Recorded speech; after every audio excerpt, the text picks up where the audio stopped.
Hey, Emerson, do you want to see your Aunt Buddy today? Baby. Aunt Buddy? Can you say Aunt?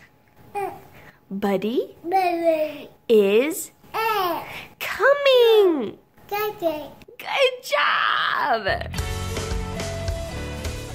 Okay, I'm about to head out. We're gonna pick up my sister Kaley from the airport. Echo, are you excited? That's his excited face. Alright, I'm on my way to go pick up my sister from the airport. It is an hour-and-a-half long drive, so I came prepared. I got a Gatorade, 2 waters, and the secret ingredient for long car rides is Gardettos, or as I like to call them, Cardettos, because you just keep them in your car, whatever's left, and then you got a little car snack. Like I said, my sister Kaley is coming to visit for a few days, and she is Aunt Buddy. And I was trying to think about how that exactly came about, and I think it was just that Kaley would just say to Emerson, "You're my buddy, and I'm your buddy, and we're buddies." So naturally, she just became Aunt Buddy. And so when Emerson sees her, sees a picture of her or a video or anything, she says, "Bubby." And it's super cute, so it stuck. Since this is a really long car ride, I thought this would be a good time to sort of give an update on Oswin's heart. Because we did do an ultrasound with a specialist just a couple days ago. So I'm going to tell that story. And it started with me thinking that the appointment was at 11 o'clock. Here's the thing. I put all of my appointments and everything in my calendar in my phone so that I have everything in one place and so that I'm not late to anything until a few days ago. And for some reason, since daylight saving, my phone calendar has been off. And so the whole time I'm thinking this appointment is at 11 o'clock. So it's getting close to kind of time when I need to start getting ready for it. And I thought, well, I'll just double check because they send you texts reminding you of your appointment. And I thought I'm just going to double check that and make sure that it's at 11 like I know it is. I look at my text and it says 10 o'clock. And I look at the time and it says 9:55. And the place is 20 minutes away. So I look at my mom and I'm like, I gotta go, my appointment's at 10. Basically just run out the door as fast as I can. I forget to bring a water, I forgot to bring a snack, but I just want to get there. Because we had to schedule the appointment like 6 or 7 weeks out because that was the earliest that we could do it with the high-risk pregnancy specialist doctors. So I'm thinking, oh my goodness, if I miss this appointment and we have to wait another 6 or 7 weeks, oh, it's just gonna be killer. So I'm just praying the whole drive to my appointment that I'll have green lights, that I can make it there somehow close to my appointment time. And so I end up getting there at about 10:15. So I get up to the appointment desk and I ask them, do I need to sign in if I have an ultrasound scheduled with the high-risk pregnancy doctors? And she looks at me and she says, oh, they're not here. And I was like, well, I have an appointment with them. And she said, yeah, they're at this other building today. I was like, okay, well, where's this other building? So I get directions to this building. I also go ahead and ask them for the numbers so that I can call and at least let them know that I'm on my way, because at this point I'm already 15 minutes late. Thankfully, one of the ladies that works with the high-risk doctors, she looked at me and said, I'll go ahead and call them for you, let them know that you're coming. I looked at her and I thanked her profusely. So I plugged the address into my phone GPS and I look and it's 8 minutes away. And by this time it is 10:22. So I'm thinking, oh my goodness, even if I don't get lost, I'm going to be at least 30 minutes late to this appointment. Thankfully, I did not get lost, which is a miracle in itself because I tend to do that a lot. I get there, I'm able to sign in, do the paperwork, and everything is good to go. But man, it was just an exciting morning, just even getting to the ultrasound. I felt so unprepared. Like I said, I didn't have a water, I didn't have a snack, and so I was kind of getting hungry at that point. And also just, you know, I'm excited / anxious about hearing what the doctor had to say about Oswin's heart. It ended up being a pretty long wait, which was probably due to the fact that I was super late. But I eventually got in and was able to meet my ultrasound tech, who was really nice. So she put the goop on my belly and got to looking at Oswin. I just love seeing this little baby. I mean, I could just watch those ultrasounds all day. Just seeing your baby moving around inside, it's just such a cool thing. But Oswin was laying in a super weird position. Thankfully, she was able to see everything that she needed to see. They got some really good pictures of her heart. The ultrasound probably took around 30 minutes or so.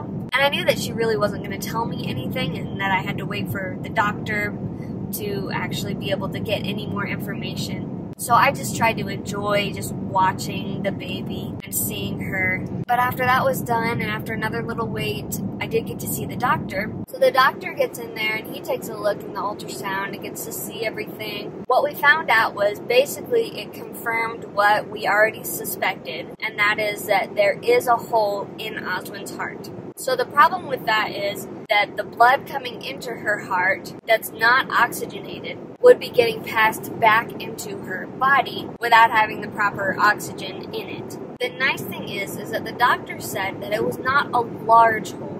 I don't exactly know what that means, but it made me feel pretty good. It's large enough for them to see it, but he said that he's seen bigger holes in babies' hearts than that. So there's a few different things that can happen. One is that after she's born, she would need a surgery to put a small patch in her heart, and that would fix it. Or after she's born, they would just monitor it, and if it's not affecting her really very much, then a lot of times they do end up closing up even before she's 2 years old. But it would be something that we would need to keep an eye on that whole time. Or sometimes even, he said that these holes can close up before the baby's even born, which would be really, really nice. And so that's kind of what we're praying for right now. I asked the doctor if I could order that one, please. I would like that one for our baby.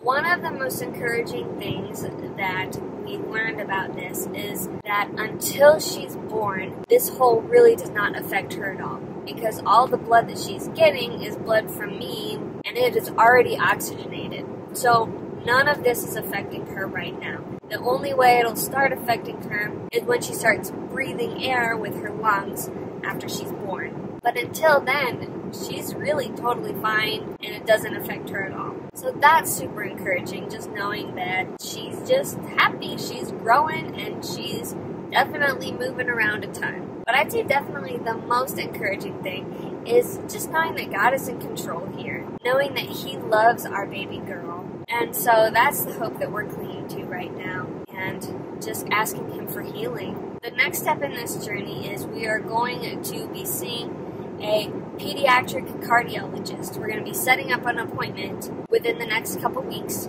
at a place that's about 3 hours away. So kind of a long drive. The biggest question we have right now is if they're going to tell us that they want us to deliver at that place that's 3 hours away, or if it's okay if we go ahead and deliver the baby here. After the doctor explained all of this, he also said that with a hole like this, that there is a higher risk for Down syndrome. Now, I've already had the pregnancy screening thing that they usually do, that's a blood test, and he said that that's 80% accurate, and that it was negative that this baby probably had Down syndrome. But he said that there was another blood test that we could do that's 98% accurate, and so we opted to do that. So after I got done with everything, I went to the hospital to get some blood drawn. The nice thing is that they did give me some water at the doctor's office, because I asked if I could have some. But I was a little nervous about getting blood drawn without having had any lunch, because by this time it was like 1 o'clock and I was pretty hungry. I wanted to just go ahead and get it done before I went home, so that I didn't have to go all the way back into town. I went and did that, and it was like the busiest time for them, so it did kind of take forever. But I didn't pass out or anything, so that was good. And I was down in that water. I should get the results back from that in about a couple of weeks, so we should know a little bit more then also. So really the update is, in my opinion, we really didn't get any bad news. Oswin is doing good right now. We're really just trying to figure out what we need to do after she's born. So that's my update. Since we've shared what's kind of been going on with Oswin's heart, we've heard so many stories from you guys about people who have been in the same position with their children, or even some people are like, yeah, I had a hole in my heart when I was born. and it closed up on its own. That has just been so wonderful. So if you have any stories like that, please continue to share that with us. They're so encouraging, and I love to hear those. And I also just really wanted to thank you guys for the prayers. Derek and I are really at peace about it. This is one of those things where some days you handle it a little bit better than others. So there's still tears, but we're definitely trusting God with it all. But yeah, just keep praying for us, guys. Keep praying for our little girl. We want her to have a strong and healthy heart. So that's what we're asking God for, knowing that He has a plan and that His plan is perfect. I am still about maybe 45 minutes out from the airport. So I'm just going to keep driving, probably crank up the music and have a little jam session until I pick up my sister at the airport. I can't get enough of you and all of your majesty, but to know all of you, Kaley!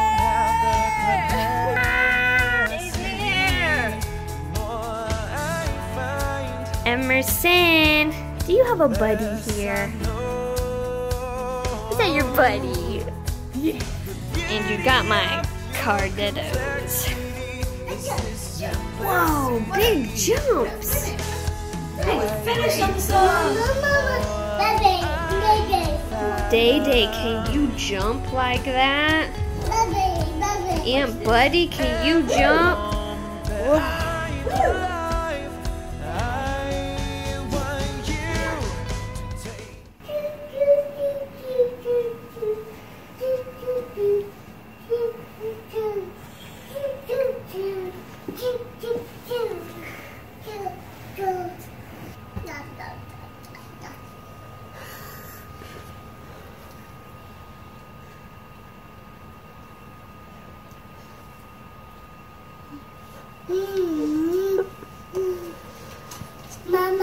Mama. Yes?